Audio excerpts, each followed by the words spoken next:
Okay. Thank you. I'm Yeah, excited. Welcome, Jenny, use your everybody. I name just want to button make and sure point at the from seat. our team that we're all ready to go, Robin, for recording. Hi, Allison. Yep. Welcome. Okay, I saw that.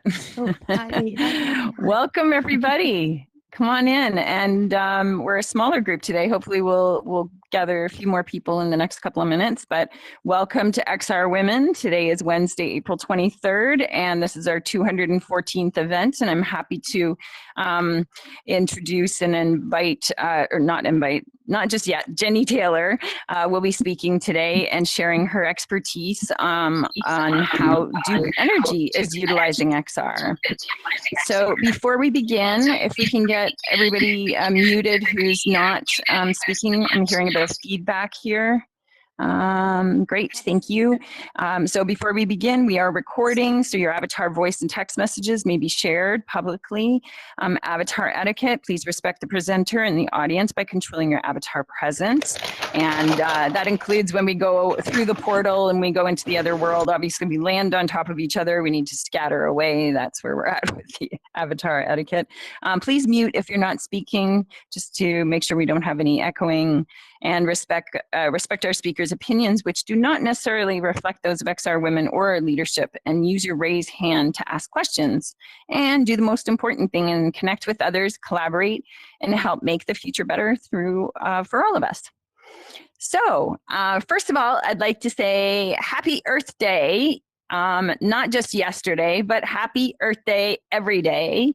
And Paige, I'd love for you to just give a 1-minute description of what you did yesterday in Horizon Worlds with your choral collective.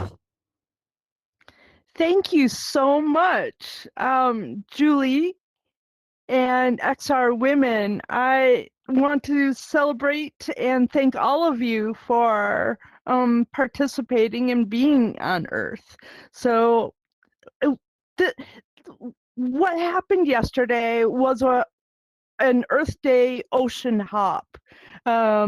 Since January, a collective of artists have been meeting once or twice a week and creating coral reefs together. We've created over 5 worlds at this time, and 3 of them were part of the ocean hop yesterday. So this has been an initiative that I've been leading, but we've created a lot of partnerships, especially with Tink's Playgrounds, group Women of Workrooms, and amplifying, using AI as a world building tool to raise more awareness for coral reefs. The reason why is because SDG 14, Life Underwater, is the most underfunded and unrecognized of the sustainable development goals. And that's because really when you look out at the ocean, you don't see the life underneath, like the life, the lungs of our planet. So I don't live by the ocean, but that doesn't mean that my life isn't deeply affected by the health of coral. So we want to invite you to join the Coral Collective any way that you want. If you have a poem or research or sound art or a 2D or a 3D asset, or want to get together with other creators and create a whole world, we'll add a door. This is a multi-platform coral reef for more awareness and engagement. Thank you. Thanks for letting me share about it. Thanks so much, Paige. Thank you. Thank you. Thank you. All right. Many thanks to our sponsors and partners who allow us to meet with you and bring our presenters every week. There's so many here to name, but if you would like to join or know of any strategic brand partners that would like to sponsor us moving forward, we are looking for sponsors and also for our awards coming up, which I'll talk about in a second. A quick welcome to all of our new members. We've got people from the US and Canada, Australia that have joined us. Is there anybody here today that's new to the group that for the first time? If you are, please take a moment and give an introduction. Sorry, I didn't see it's hard for me to see if anybody puts their hand up, but please unmute yourself if there is anybody here. No? Okay. All right. Well, welcome for those who have returned and come back. Just going back to the sponsors, we are looking for sponsors for our XR Women Awards that we're hosting at AWE this year in June. So if you would like to sponsor us in any way, shape, or form, we do have a sponsorship deck, and please reach out to Karen or myself or anyone from the leadership team to help support our efforts to recognize women in the industry.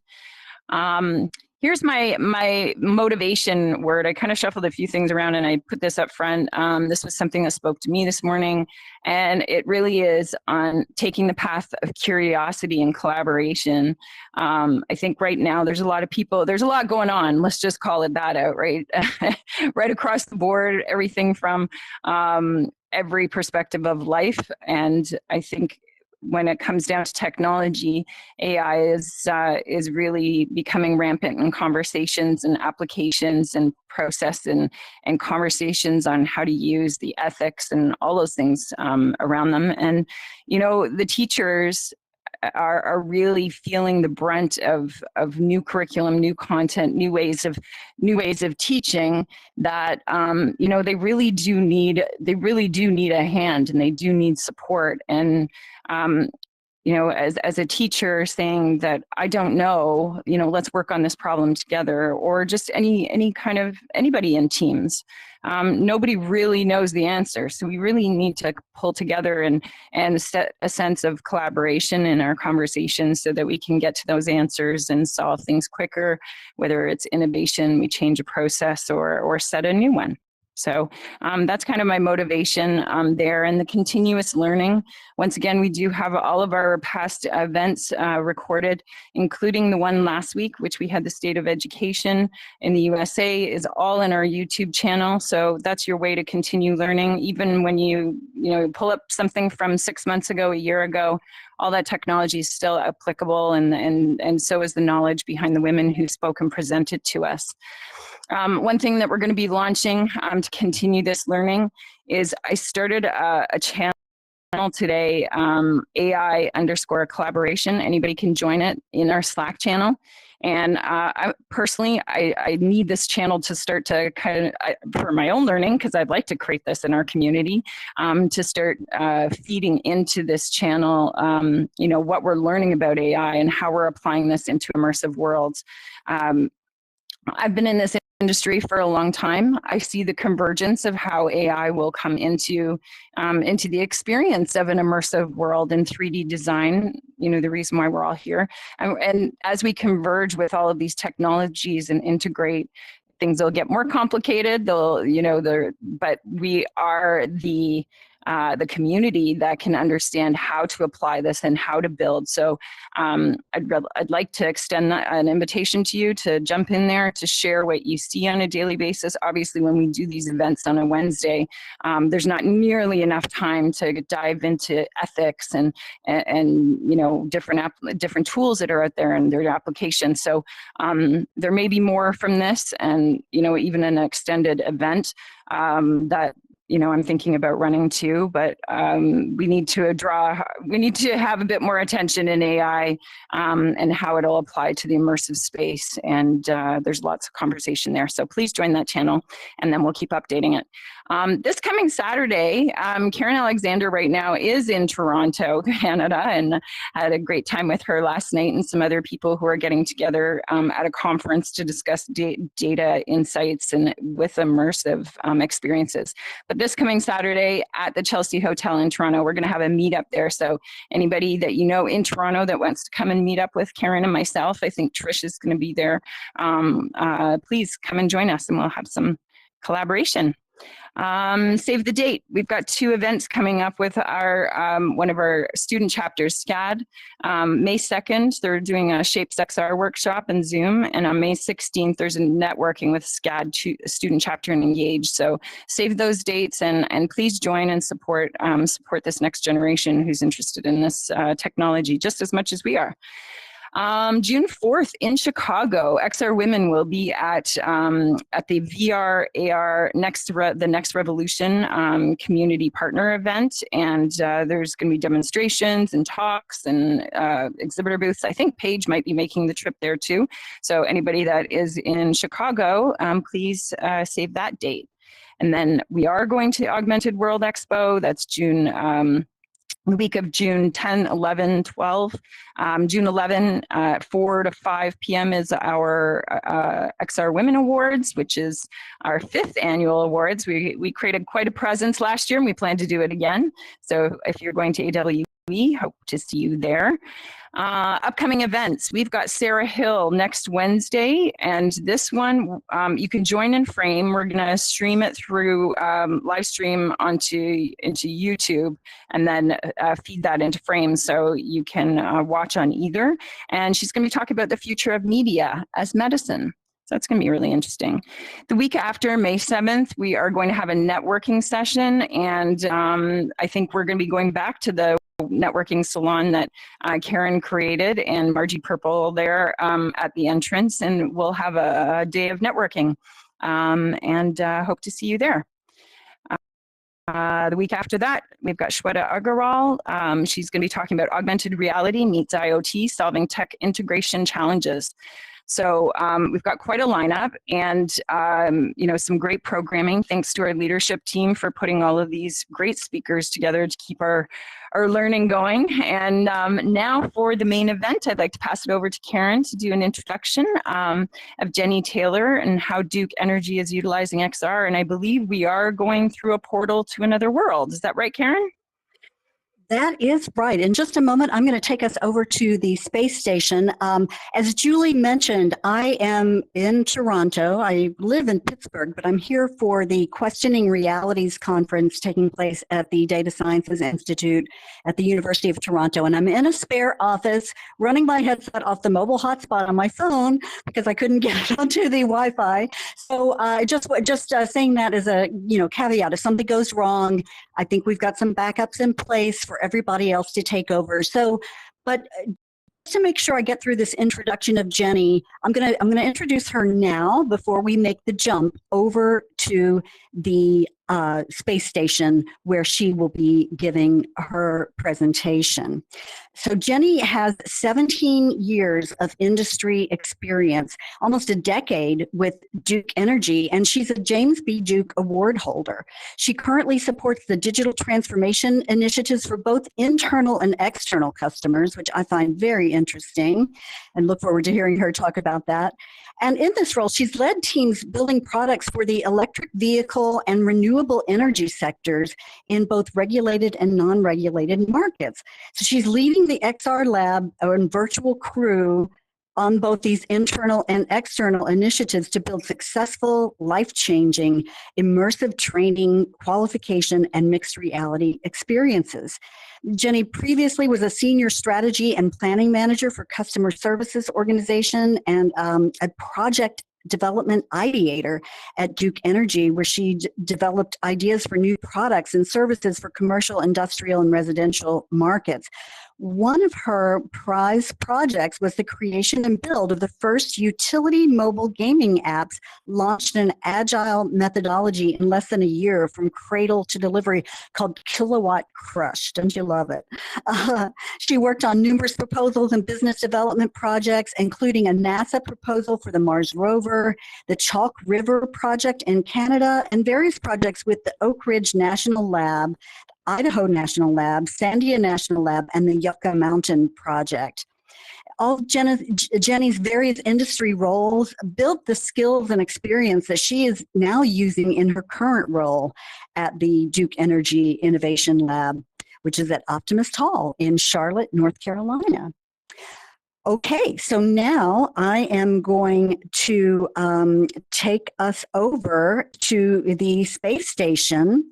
And so hang on to your hats and we've been selling externally our software that's been really successful over the past 7 or 8 years at Duke Energy. So we've been on a really fun journey, and I'm learning a lot of legal and procurement things, but really have enjoyed immersing myself in the XR world and getting to know some of the players in this world and the hardware and the software, and it's ever changing. But just to kind of give you an overview of what we're doing today at Duke Energy using virtual reality. So we say XR kind of as the umbrella for everything that we do in this space.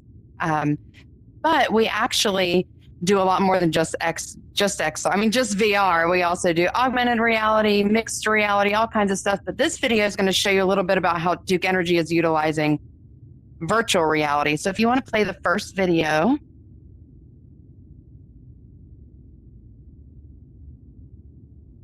I have a couple of videos I'll show you all, and I'll talk to them.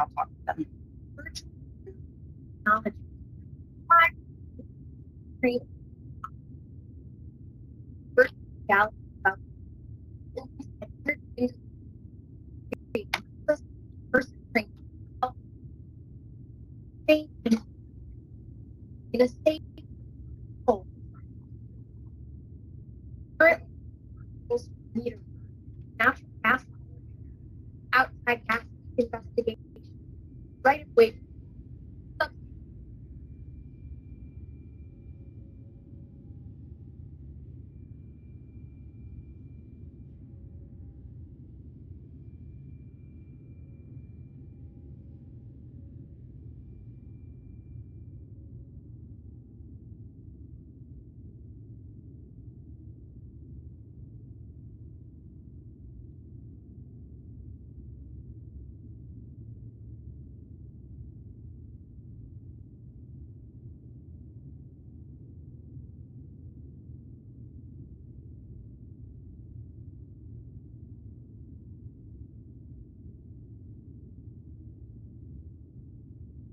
So I realized I gave y'all the older video, but it still gives you a good sense of what we're doing. The newer video is actually on our website on the main splash if you go to virtualcrew.io.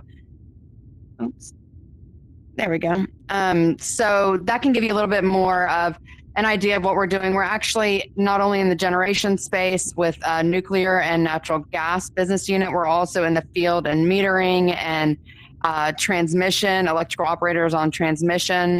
We're in renewables organization, nuclear organization, all over the place. We're in business units, and we even have folks on Capitol Hill in DC, constituents and Congress, men and women and shareholders and all kinds of folks in the DC office now getting in our headset. Our previous CEO, Lynn Good, had us create a really cool immersive experience that explains, and it's actually on the App Store today. If you have a Meta headset, you can go onto the Meta Quest App Store and you can actually download Building Our Energy Future and see a really immersive way that how Duke Energy is working for a carbon neutral future and all the different generation. You get to go inside a nuclear operating facility, go inside a hydro plant. It's really a cool application, and even kids like it. We use it a lot at some of our recruiting events as well. But it's kind of been our really good application that we've been using now for about 4 years, and it still is a really wonderful experience to get folks who aren't in headsets every day, but would like to experience it, and then also would like to learn more about Duke Energy. Now, some of our more complex trainings and qualifications we were the first of a kind, as you heard in that video, I believe, if I can remember correctly, because it's the older one. We were the first of a kind in the energy utility industry and the electric and gas side, both separately over 2 different years, to qualify technicians remotely, fully remotely in headset, which is a big deal because pre-COVID, you had to be face-to-face qualifying, but we found during COVID that people were not able to keep their qualifications active because we were on a travel ban and you had to travel to a substation with a qualifier to qualify. So we found another way to do it. So some benefits that came out of COVID for the XR world here. We also, as I mentioned before, have a huge training suite within the natural gas business unit that really allows folks to not only train, qualify, but also just-in-time training. So folks that maybe forgot how to do something or don't do a process very often, they can go into headset, and we have a sandbox environment for all of our trainings and qualifications, where they can go through just a procedure and not receive credit or anything, but go through a process that they're about to do for that just-in-time training as well. And we're trying to use that more often. We actually are working with the nuclear folks now. They have an initiative to modernize nuclear training. We're really happy about that, because who does modernizing training but our virtual crew at Duke Energy?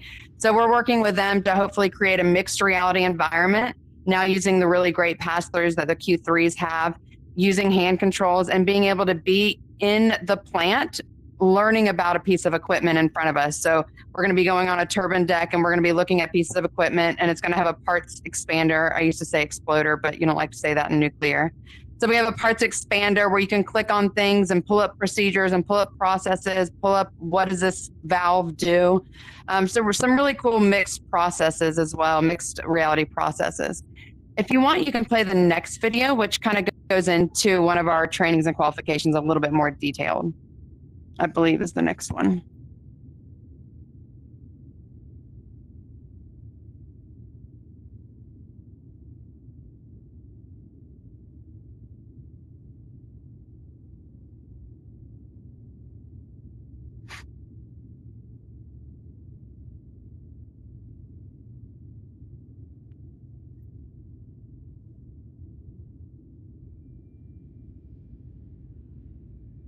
So this is really showing some of our natural gas business unit trainings and qualifications. You can set up different realms. This is our nuclear fall protection harness inspection training. Some of our natural gas, learning about your equipment and PPE.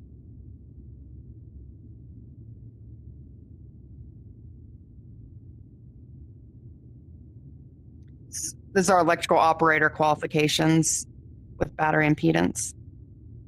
Here's out in your substation for the walk down. We have real sketches. This is a real transmission station. We have this substation builder where you can build your own substation.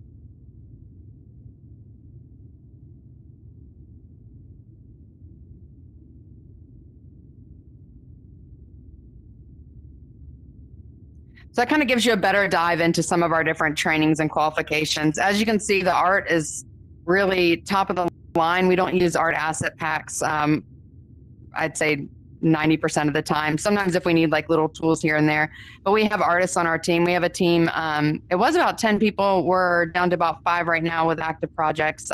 The others waiting for those active ones coming on. But we have developers and artists on the team, actually 7 people right now, sorry. Both developers and artists. So we create our own art assets from we actually took the harness for the harness protection, and we took it from the nuclear site, brought it home. All the developers and all the artists got to hold it, feel it, touch it, maneuver it. That way we could get a really good weight construct from it we do use our controllers for that one. A lot of ours now use hand tracking, but this is we built this one about 2 or 3 years ago. But to really give you an example, they take the harness home, they understand it fully. They work with the subject matter experts and the trainers to build the training, and people who will be taking the training. So trainees as well. We build in the agile methodology. So we're building it with everyone that will be either utilizing it, taking it, or giving it to folks, so that we're creating the best immersive experience that has the most prolific outcome for it as well.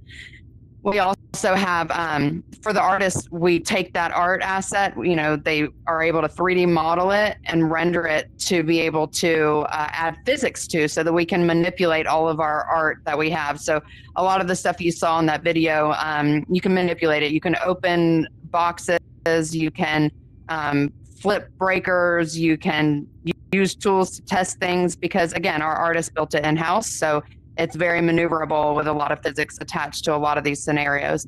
And it is really high fidelity, high quality art, especially our substation design that is a digital twin of a real substation, and our substation builder, because if you've been to substations before, you've seen that they all look very different.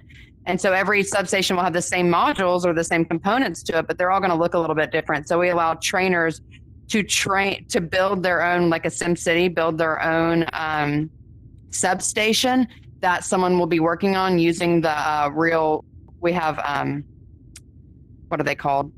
Architectural diagrams of all of our sites, and they can build it out from each site, or we can build it for them. But we've made it easy enough where it's just a click and drag kind of build. And then those trainers who built that substation can then train using multiplayer or casting, can train their individuals who are training in the substation that they'll be working in. So there's no surprises when they get there. It's to the exactness where they have to duck their head to go under things.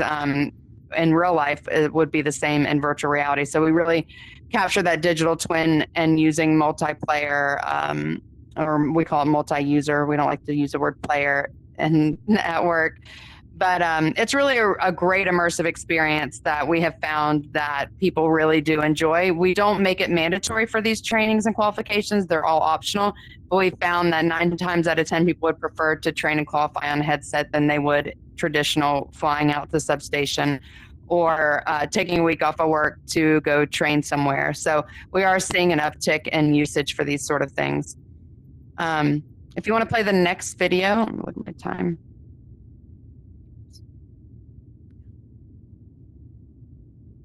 Yeah, give me just a moment here, Jenny. I am pulling this up. For some reason,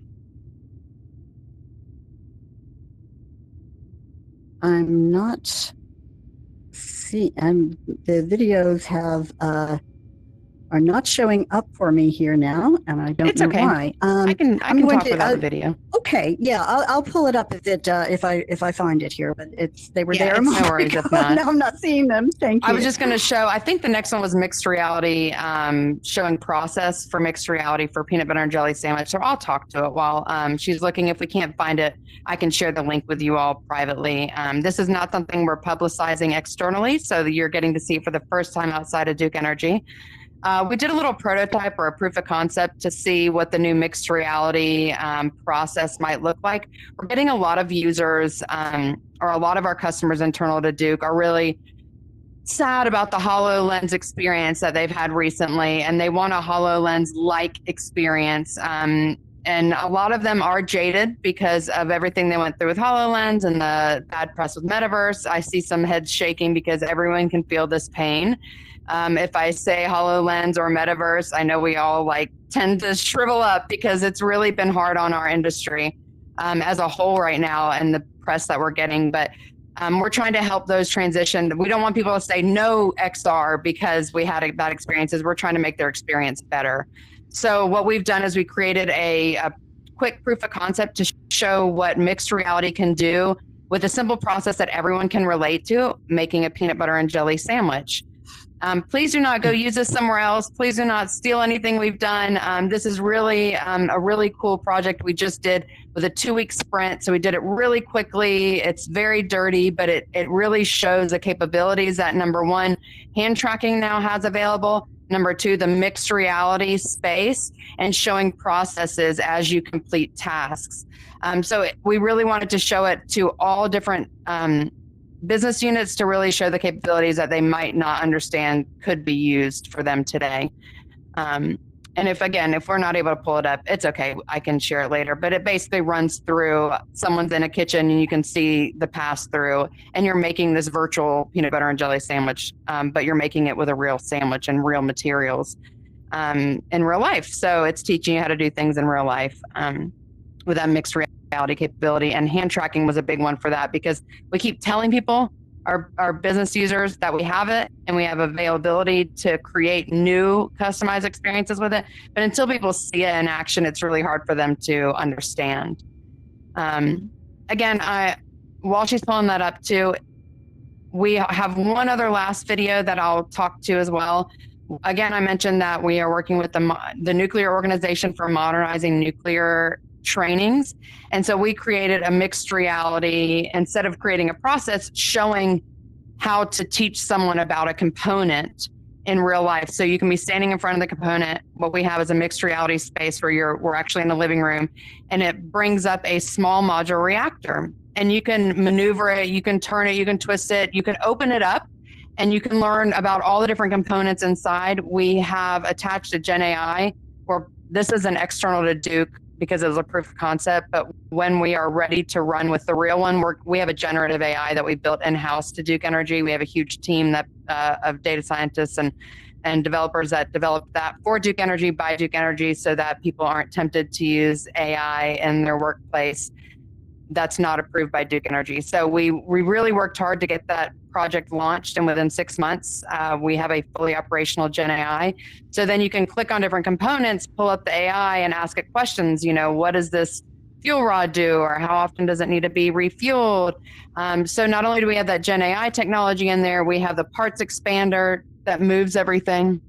Here's your peanut butter and jelly sandwich. This is showing that mixed reality process of building a peanut butter and jelly sandwich.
So we can exit this one. I think it's done.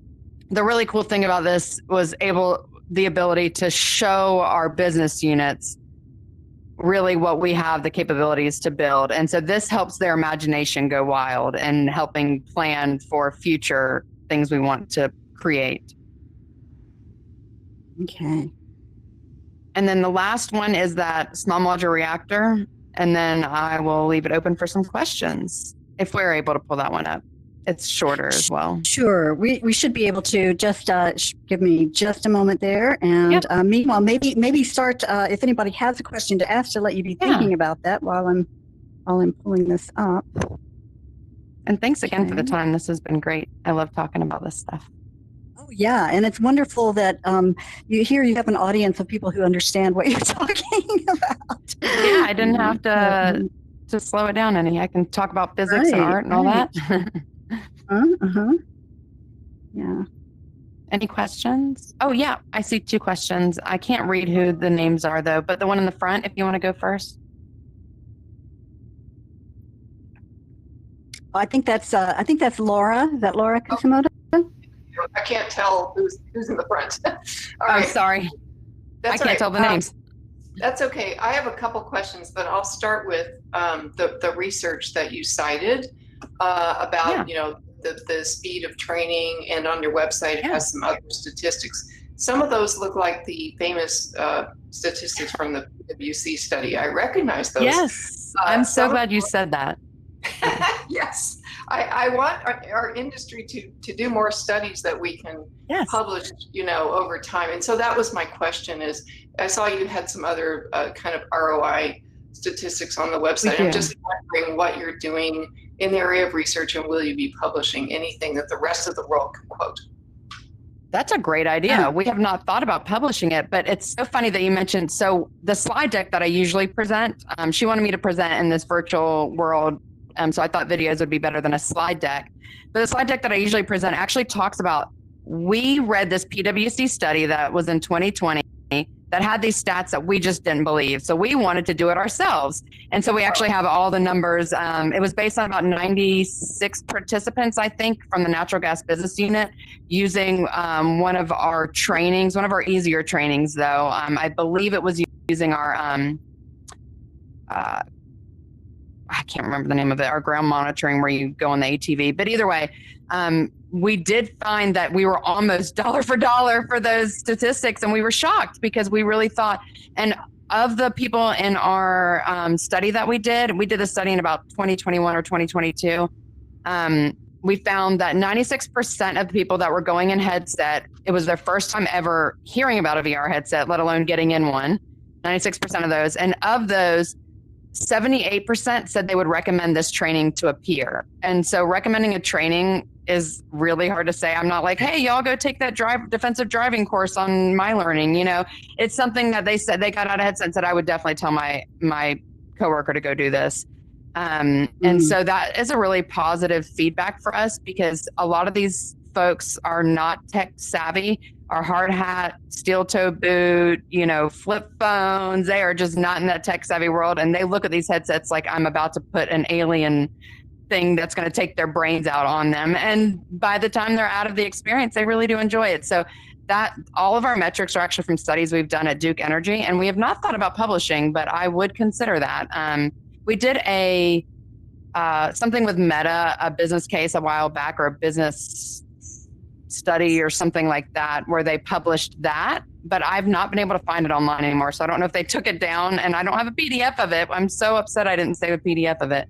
But either way, we'd be happy to publish some studies, because it would help our industry a lot to not just always refer to that PwC study, and we could use real ones, not real ones, but from companies. Yeah, real That's quick. awesome. The PwC study is about a specific kind of training, and I think what you're doing is different. So being able to see that those statistics are similar is really incredible. So I'll just follow up with you on LinkedIn. That'd be awesome. Yeah. Okay. And Laura, what was your last name? Last name is Kusumoto. Oh dear. Okay, I'm just writing it down so I don't forget. Yeah, I'm seeing, Jenny, that this last video is private. It's telling me. Oh, it's okay. So we don't have to worry about it. I mean, you saw. Okay. I think we've shown everything. The next one, yeah. Okay, so next question, right behind Laura. I can't see the name. That's okay. Hi, I'm Kelly.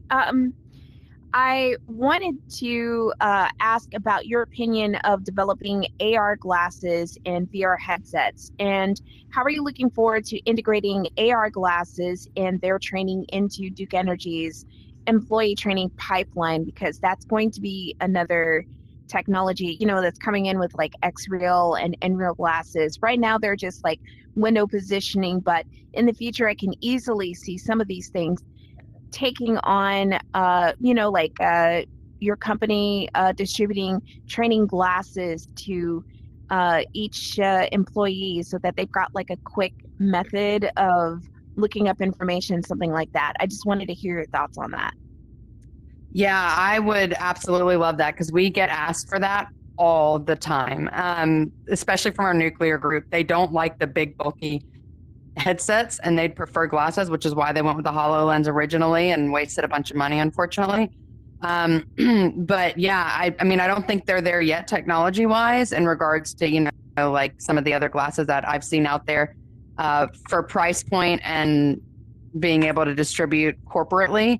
But if I'm always going to the conferences and trying to hear of the new ones and trying them out and seeing if they would be applicable, because our nuclear group would be very, very happy if we could find a good solution for them on that. Yeah, I also do prototyping research for art, and so seeing like more research and more development in AR with like uses with like you know, in the workplace is this was just like very impressive, and I love what I saw Yay. here. So thank you very much.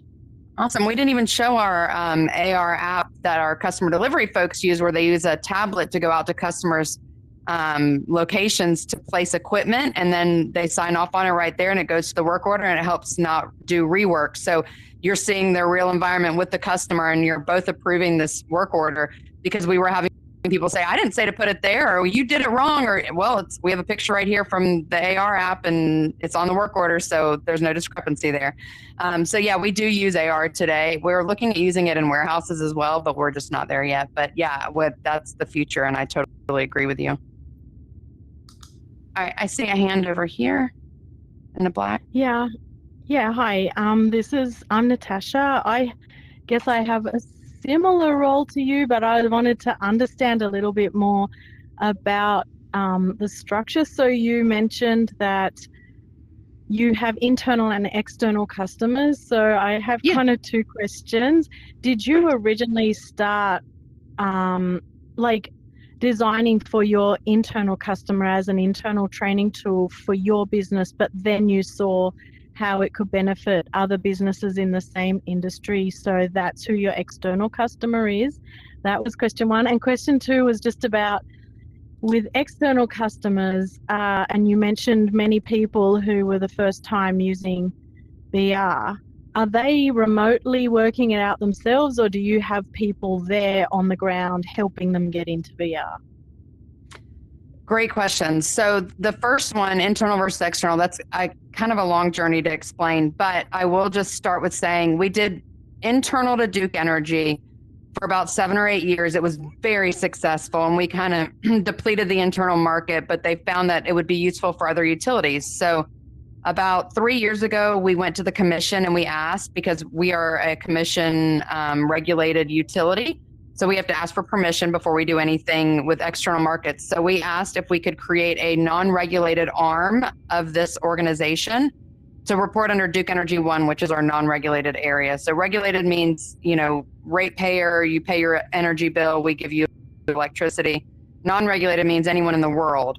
And so we got a commission approval, and then we just tried it out, and we were able to get our first sale, actually not even in the energy industry. It was for a food services company, one of the largest in the world, doing a technical check of their restaurants before managers open the restaurants. So that was a really cool journey for us. I will say it's been a struggle because we're a little bit different than some big companies that, like, you hear of Meta or whomever else, like big companies, other Exxon maybe, that are supported by the company. We're like a startup within a large company without the checkbook.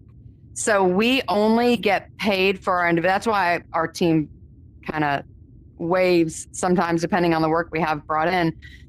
But we are only paid by business customers, both internally and externally. So the way I pay the folks that report to me is through either an external customer or an internal to Duke customer. So because we're that startup mentality still in digital transformation, we do receive funding from people who are having us build applications for them. So it does get a little bit tricky when we have any downtime because we don't have funding for it. So we are always trying to sell, and I'm an IT manager. I'm not a salesperson. So I wear many hats and I'm learning a lot about it, but it is definitely not where I expected my career to go. But here I am, and yeah, we're selling externally now. That's amazing. And your second question, remotely. Yes. Yeah, sorry. I got off on a tangent there. So we distribute it. We prefer business units and customers to own their headsets themselves. We just deliver the software and we deliver it remotely. We help them train the trainers. So we'll train your trainers, and we help once a quarter for doing overall sessions where we can come in person and show you how to use everything and do everything. But really, we've been successful being able to show folks remotely how to use it. We've made our applications very, very easy from startup to all the way going through it of what to do, how to do it. Once you put the headset on and you launch the app, it'll go right into it. We're utilizing Meta for Business right now for kiosk mode for some of our DC employees. and that sort of thing. So we have done everything remotely thus far, but we do offer every quarter. If you're an annual subscriber, we do offer every quarter for us to come in and help train the trainers. Great question. That's amazing. Thank you. I see so Nikki. much. Great. I see Nikki Slaughter has her hand up. Thank you. Yeah, thank you. I have two questions. First question is, so the study that you did with users' experiences in the headset, you said that about 70-something% of people said that they would recommend the training to one of their peers. I'm curious, did your study also cover like how many people that experienced it would feel like they would revisit it multiple times, so it's not just like a novel experience that, you know, it was different and fun and new? Would it be something that they could see themselves visiting on a regular basis past the novel? So that's a great question. We only did it with one training, so they wouldn't take that training multiple times. So we did not ask the question. We did a simple NPS survey of, would you recommend, you know, did you like it? Scale 1 to 10, would you recommend this to your peers? And so there's two simple questions, but we were mainly trying to also get classroom. We had them do it in the classroom, do it in headset, do it in person. We were mainly trying to get the stats to show O&M cost savings. So that was like our main, to get the ROI for the business customer to say, hey, we're going to save you, you know, $120 per person per training. We just did one training just to utilize that. So we were more worried on the ROI numbers than we were on if they would want to go back in the headset. But for them saying that they would recommend it to their peers, that's a good assumption that they would do another training, not the same one, obviously, but another training again, if they're going to recommend it. So that was kind of our thought process there. We wanted to make the sampling easy for folks. Gotcha. Yeah, no, that makes a ton of sense. And then my second question was, so my background is in like UI UX design. Actually, I did some e-learning for Duke Energy while I worked at Ernst & Young. And I'm kind of curious. So like my last role was in AI adoption and engagement. And I'm trying to kind of like move that over to XR. And I'm curious, like for someone who's trying to move into that area of adoption and engagement, do you feel like from the sense that you get at Duke Energy and how you're working with VR and that AR is sort of coming up with the glasses and what people are kind of imagining the possibilities are going to be, do you feel like sort of AR is going to be where it's going to be at for a while and VR kind of still kind of catching up over the years? Or I'm just curious what your thoughts are on that. You know, that's a good question. And I don't really know the answer. So we are getting a lot of questions about AR and mixed reality, but we're not getting a lot of projects on it.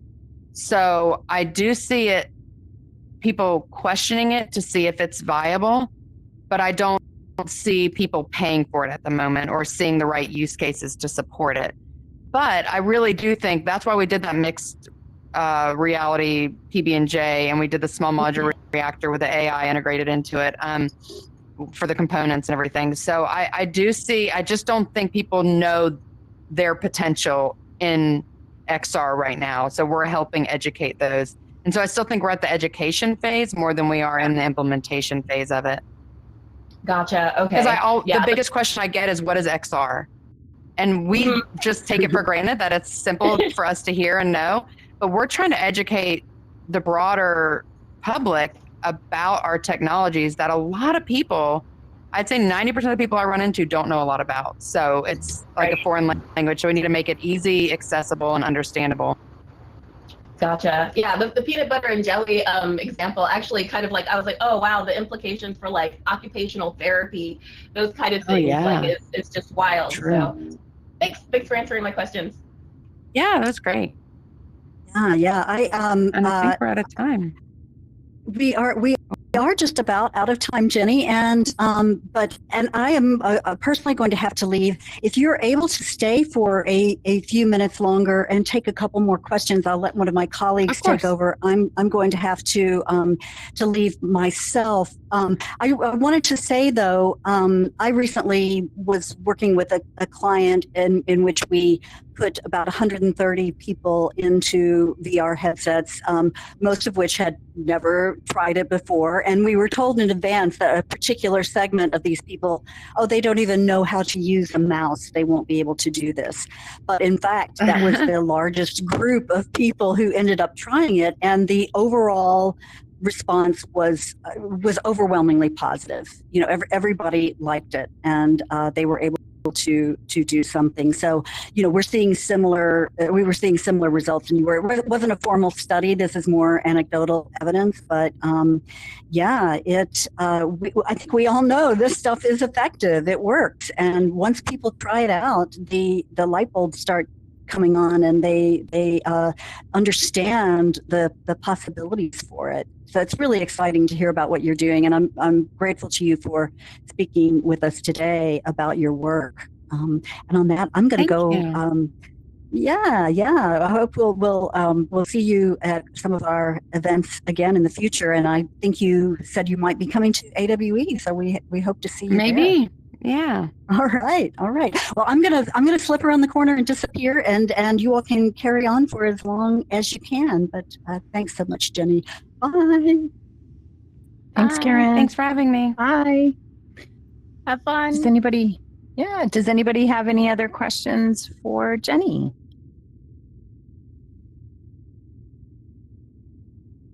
Well, thank you all so much for having me. Yeah. This has been great. And please connect with me on LinkedIn, reach out, email me, IM me, whatever.